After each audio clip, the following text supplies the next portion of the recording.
A few moments later. Halos hindi ako nakatulog ng maayos, parang 2 oras lang yung tulog ko dahil sobrang excited ko dahil first time ko pupunta ng Disneyland. May message ko nga si Ate Gemma na kasama ko ay sabi 7 kaya hindi ako natulog.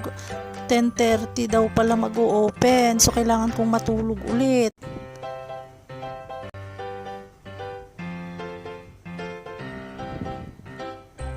Kaya maingay, matutulog muna ako.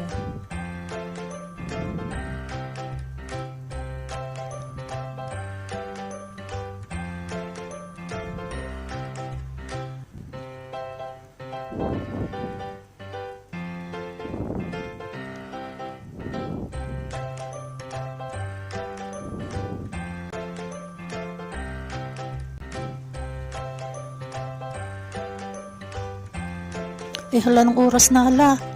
Alas 9 na. Kailangan ko magmadali. Kakahiya, baka hintayin nila ako. Kailangan ko pa magkilay, mag-lipstick. Ay nako. Kasi natulog pa ako ulit. Nandun na daw sila sa MTR. A few moments later. At sa MTR nga ay may nakamit akong mga tourist mula Pinas. Kasama ang kanyang mga anak at dumating na nga yung trend papunta ng Disneyland.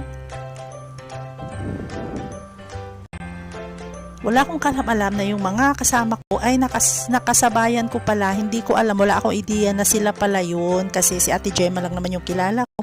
Although 2 beses ko nakita si Ate Gemma, hindi siya masyado familiar sa akin kasi medyo may pagkatanga kasi ako. Hindi ko alam, nasa harap ko pala sila na binibidyohan ko. Ang akala ko, 2 station yung agwat namin. Nag-message kami kanina, Ate Gemma, kayo pala yung nasa harap ko. Si Ate Gemma lang kasi yung kilala ko dyan. Tsaka hindi ko siya masyadong familiarize kasi 2 beses ko lang siya nakita. Medyo may pagkataka talaga ako.